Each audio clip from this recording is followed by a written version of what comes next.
nag-greeting po siya. Happy Easter to everyone. Maganda pa siya sa gabi. At alam niyo, si Tony ay nag-leading po din sa Christ the King, o Shrine of the Divine Word, bilang lector. Nakita ko nga kanina po, launch ng Divine Word. Kala ko amin lang siya. Kaya, Hindi pa rin naman ito. mayroong tug of war between the Shrine of the Divine Word and Sacred Heart Parish. Give and take. Ito naman sa kanan kamay ko po ay siya po ang former coordinator ng Handmaids of the Sacred Heart at siya po si Sister Emma Chabal. Gandang gabi. Magandang gabi po. Sister Emma. Okay. Happy Easter din po. Easter.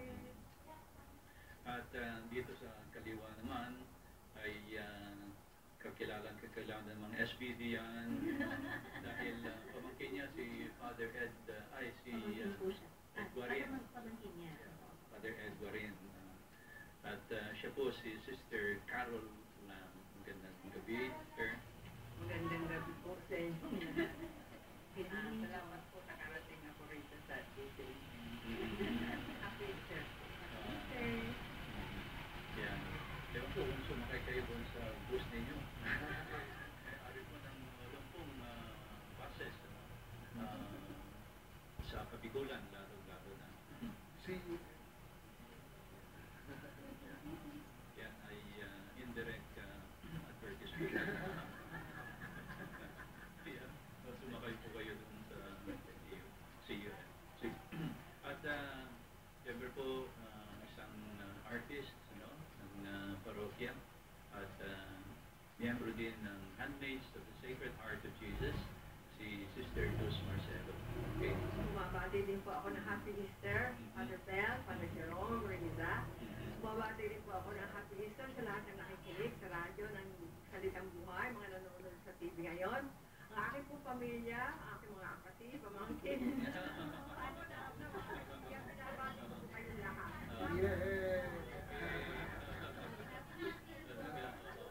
Yan ang tunay ng mga kapamilya. Pinabati. At dito po hindi kasali dito sa mga usapang kababaihan ay ang husband po ni Sister Emma, si Brother Terry Chabal over there. Okay. Next time po siya mag-event. Okay, napamasid lang muna. Okay, ngayon po ang pag-usapan namin ay yung apostolado ng handmaids, yung mga sciences nila, yung gawain ng Holy Week at ngayong Easter Sunday. So unang-una sa lahat, ano ba talaga ang ginagawa ng mga handmaids? No? si Tony. Actually, ang handmaids po, kami po ang gumagawa ng decor ng simbahan. Especially po itong Holy Week, kami po mag-prepare ng altar to God. At ang sa salubong, sa loob ng simbahan, kami po yung nag-arrange ng mga bulaklak.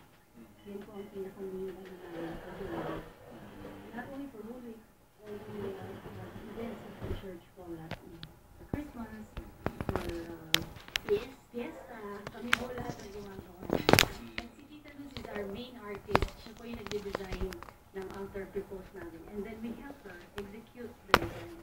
Especially the suggested ni Father Jerome. It's very challenging. Tuloy-tuloy ako mas kaya nung sana ako. Huwag kayong magsalita ng masama dito kasi nandito yung ating Tora Parokat.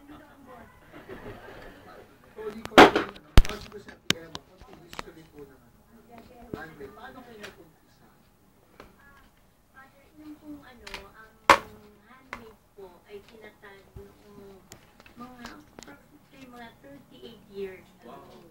Wow. Institution. So mga dalaga pa okay na. Wala pa si Elsa.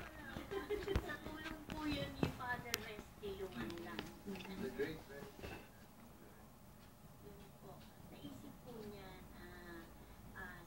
siguro po kasi lumalawak na po ang naaabot ng Sacred Heart. So sabi niya, siguro makakadagdag po sa matulungan ng community kung mabibigyan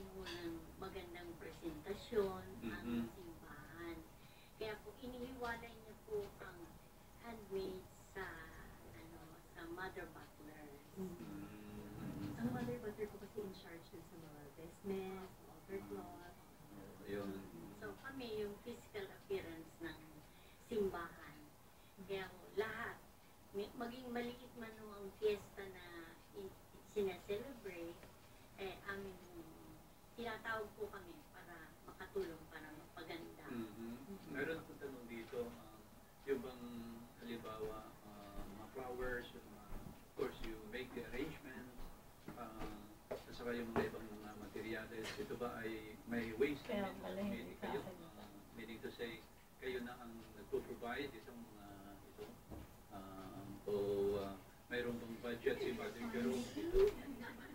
May funding po ang church. Nag-raise din po kami ng pera para makatulong po sa simbahan at maidagdag po sa aming ginagawa. Dahil hindi murang magbigay ng dekorasyon. Talaga, if you want good, talagang gastos mo. Gaano kahalaga po ba yung kagandahan ng arrangements sa loob ng simbahan? Ano po ba ang contribution nito sa pagsamba ng mga tao? Especially on feasts. Para po sa akin bilang artist, visual artist ng Sigarat Paris, ang task ko po ay pagandahin ang simbahan. Bilang artist, kasi naniniwala po ako na kapag maganda ang ating presentasyon sa ating parokya, tumatawag ng tao, lumalapit ang tao, lalong nagkakaroon ng inspirasyon na magdasal, lumuni, lumapit sa Diyos, nang may katahimikan ng kalooban. Nagagandahan sila eh. Kaya nga pagka mayroong magandang dekorasyon sa simbahan, ang dami dumadating, ang dami pumupuri, tumataba ang puso ko. Oo, hindi naman lahat maganda. Meron din po siyempre, hindi naman po natin ma-expect na lahat perfecto ang puri pasalaan ng mga tao. Pero natural lang po yun. Sanay na po ako doon. Lalo na po si Father Jerome, suportado po ako. Mukhang meron cheers. Interesado po ako dun kasi ang simbahan is place of worship. So it's a sacred place, banal na lugar, kanina para makapagdasal. So anything that you do in art and decorations, sinasabi niyo, para lalo makapagdasal at makapagpuri. Itong Holy Week nito, saan katupak ang liturhiya, iba't iba.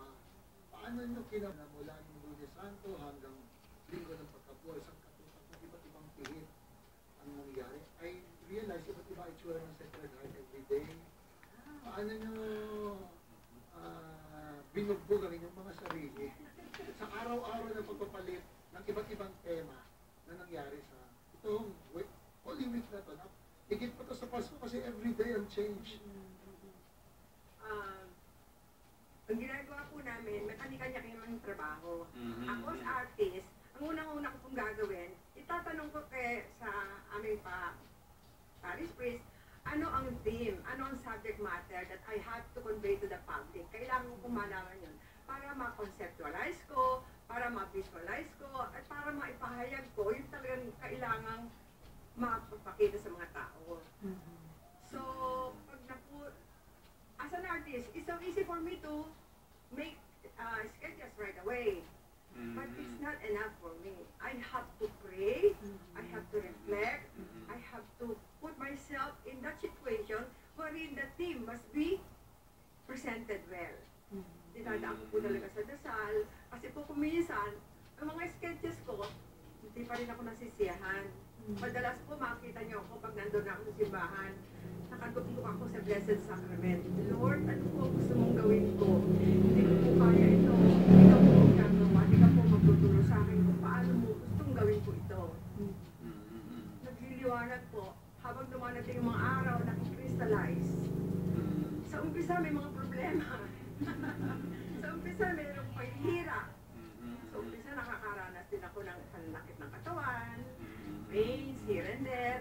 But I know God is just cleansing me, preparing me to something great to serve Him well. At ang aking pong mga kasamahan, todo suporta po sila. Si Sister Carol naman, ano naman ang papel niyo, Sister Carol? Siguro pag na-aprobahan na, kaya na po ang nagbibigay ng pera. So, kaya naging member po. masyadong busy. Kaya sabi ko sa kanila, ako sa financing. Oh, yun. Hindi ko yun. Pinigos, Ate Caro, kailangan namin ng 10,000. Ito. Lahat yan, sinusupport ko kasi wala naman akong time doon. Dahil nandun naman ako sa isang At sikreto ng grupo rin yan, yung kanya-kanyang role. Hindi lahat pwedeng artist. Yun ang mission ni Sister Carol, no? support ako sa kanila, Father Ben. Pero hindi lang po kayo talaga, I mean, meron din kayo ibang activities. Yung prayer moment, di ba? May Bible sharing kayo. Nakikita ko rin kayo nagtitipon eh. Gaano kahalaga yung pagtitipon ninyo? Yung nagkakain na kayo sabay-sabay, nagpa-Bible share kayo sabay-sabay, namimili kayo sabay. Bukod sa pag-decorate, it's more than decoration or artist work. Anong nakita niyo yung bonding na, anong halaga nito sa handmade? Na for 31 years, buhay pa. 38. 38 years. Binabata ko lang. Talagang ginagawa namin yan. Nagbabanding kami, tapos yung pagkatapos ng trabaho, magkakainan kami para mag-gain namin ulit yung pagod. Tapos yan, mga encouragement. Dahil na kasi bawat isa talaga lahat nagsusupport sa amin kaming mga handmade. Nandiyan maski may tatawag, o nandiyan ako, may dala akong ganito. Kaya nakakatuwa. Tita Carol, paano po napapalalim ng inyong serbisyo sa simbahan, sa handmaids, at ng inyong mga activities, dito rin po sa handmaids, ang inyong pakikipag-ugnayan sa Diyos, ang inyong spirituality po? Ay, naku, lalong mas talagang kailangan kong lalong malalim, lalong malaking pangako kay Lord na shinare mo sa akin ito. Talagang gusto ko lahat ng tao ma-share ko, mapaligaya ko din. Lalo na sa simbahan, lahat ng mga pare, mga ganyan, nang tumutulong pa ako na kung pwede makapagtulong ako na mag-aral sila ng pagpapare, postulansi. Nagtutulong pa ako sa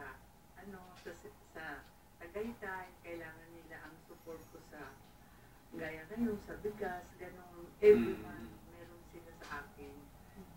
Tawagan lang ako, sabi ko, sige, kunin na lang ninyo doon, bayad na yun. Ganyan din po sa amin. Ganyan din sa handmaids. Kaya marunong kayong mag-recruit, alam niyo po.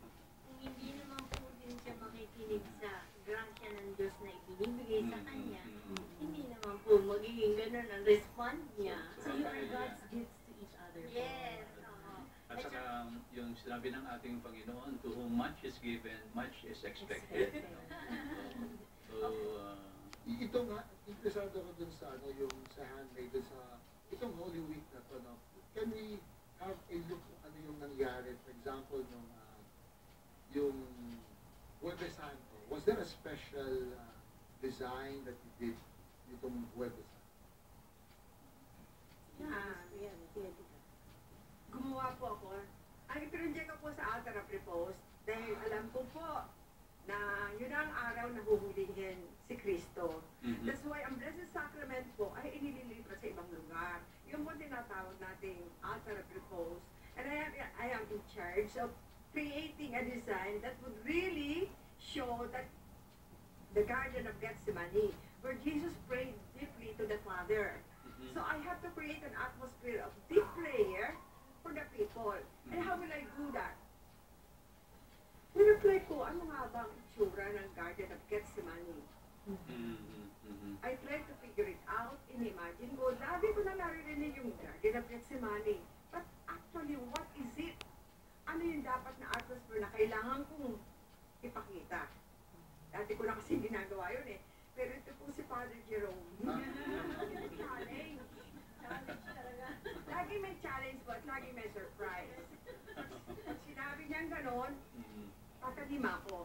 Hindi naman po kagad-agad eh. Talagang kailangan kong pagdasalan yan. Hindi madali eh. Pagdasalan ko. This time po, naisip ko yung talagang bato. Tunay na bato po, na hindi ko ma-describe kung gaano kabigat.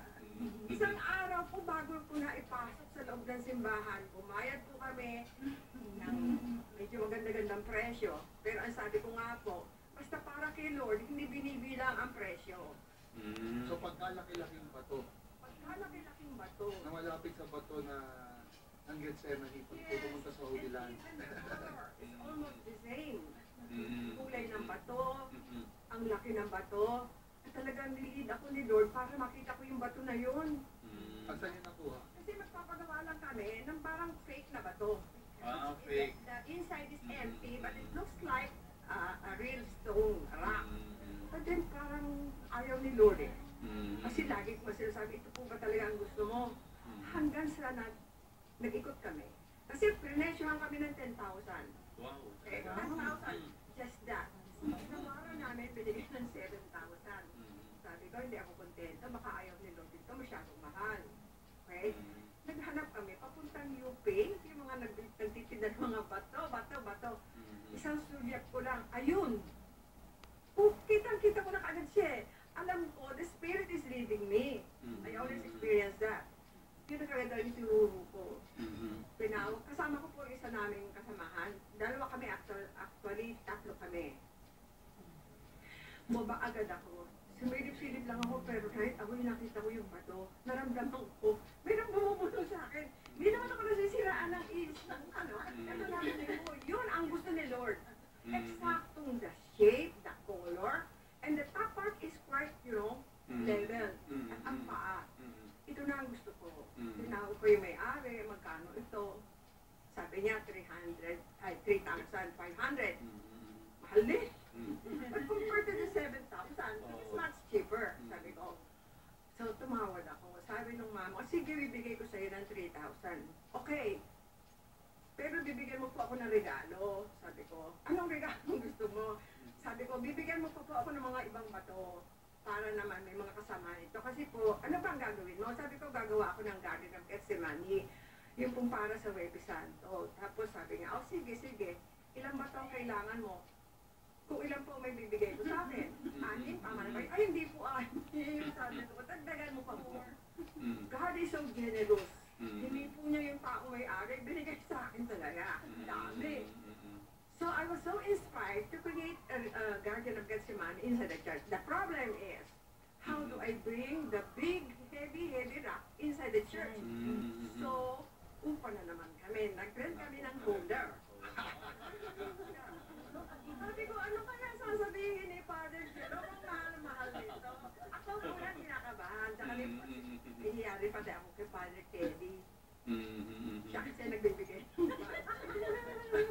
But anyway. Father Teddy Abbas, kumusta po kayo dyan? Okay. Anyway, basta gusto ni Lord nangyayari. He provides. Naniniwala ako dun eh. Para kay Lord, it will be provided. God provides. Diba? Para sa kanya yun eh. Pero parang ang nangyari ay sabi ng ating Panginoon noon upon this rock I build my church. Baliktad na ngayon, upon this church I'll build my rock. So yung maghapon pinakit yung buto na yun. Unang pwesto na po yun doon. It came to me smoothly. Lumabas na po talaga yung inspirasyon. Nag-create po ako ng tunay na garden. Sa tulong po nila, syempre, hindi lang po ako. At the Garden of Gethsemane later on become the Garden of the Risen Christ. Doon nyo rin ipinako. Yes. Solido rin sa bato. Ang pundasyon, no? Ang muling na buhay. At Tony, yun? Mahirap pa yung pag si Ate Luz ay ganyang mag-isip, no? Malikot ang ulo. Kayo nag-execute eh. Opo. How do you make people, your members to collaborate dun sa kanyang design? Mukhang very critical, no? Yung mga artists. Anong support system niyo? Series of meetings po yan. Hindi po kami basta sasabak sa trabaho. Nag-meeting po ang grupo, nagde-delegate po kami kung sino in charge sa paglabas ng gamit from the bodega. Lahat ng kailangan ni Tita Luz dapat ready. So, ang preparation po namin ay days before Thursday. So, as early... Walang biglaan gawa. Wala po. Planado. Lahat po linilista namin ang gamit. Ito ang kailangan for Holy Week. So, hahanapin na po yun sa bodega. So, ako po yung in charge dun sa... Kasi ako po yung nag-inventory, so I was tasked to bring out all the cloth, kasi kailangan ko yung black cloth, yung white cloth, lahat po yan. So, naka-prepare po lahat yan. And then po nagmi-meeting and nagde-delegate, and then confirm with Tita Luz, Tita, ito na ba? Nasa ng design. Ganyan po kaano yung aming ano. At, Wow, parang production. opo, naka-delegation talaga, Father. So, pag nagtrabaho po, nakaspread na kami lahat. Kita niyo naman po parang pag nagtrabaho kami, kanya-kanya kami ano. So, well-informed ang grupo. Hindi po yung nangangapa. Kaya tapos agad ang trabaho. May sistema, may proseso. Ang hit chest yan ay kapag kapag sumisingit pa yung mga parish priest. O may mga komentaryo pa. Happy naman po kami kung nandiyan kayo. Nabubuhayan kami ng loob. Ganyan sa buwan. Kasi syempre nagre-report kayo kay Father Jerome, yung parish priest, at siyang may huling decision, kapasyahan. Before po namin gawin, may approval na po ni Father Jerome. Pero delegated, no? Si Reverend Setri, yung kanilang ka-team na yun. Yung liturgist po ng church. Siya po ang kinoconsult namin, Father, okay po ba ito? Tama po ba yung magkatabi po ang risen Christ and si Mama Mary? Yung ganun po, yung mga ganung details. Gusto ko yung sepulchre ninyo. Meron ako nakita 3 paintings na nilagay nyo sa sepulchre, yung libingan. Pakikwento nga yun, kasi parang ngayon ulang-uli nakita ang sepulchre niya. Tita Luz po ang nagano ng painting. Tita, can you please? Talaga, ha? Siya po kasi yung main artist. Nagkaroon po ako ng idea nung i-present ko kay Father Jerome, remember? Yung libro. Meron akong libro ipinakita sa'yo, Opo. Father. Sabi mo sa ito, Luz, ito. Nakita ko to talaga. Ganito yung sepulchre ni Jesus. Ganito pala yun. Pero Father, mukhang mahirap yan. Sabi ko, ang hirap. Kasi mayroon 3 resurrection. Father, 3 resurrection? That's new to me. Kasi naman, hindi ko talaga nakita. 3 paintings. 3 paintings ng resurrection. And then below that is the sepulchre of Jesus. Ano yung painting sa'yo? Puro resurrection. Iba-iba lang. Yung Greek, Yes. Aramaic, Yes. and Latin. Sige po. Sabi mo sa akin yun. Sabi ko, paano pa yan ito gagawin? Ikaw lang nagbigay sa akin, Father, ng idea. Google mo, Luz. Google lang. I-Google sa computer. So marami kaming tinignan. Ang dami-dami pinagpilian. So katulong ko si Lenny at saka si Bida. Co-members po namin. Napag-desisyon na namin. Ang problema, paano namin mapapalaki? Ang liit lang sa Gutierrez eh. Dinala namin sa iba't ibang pero makatagpo kami to line.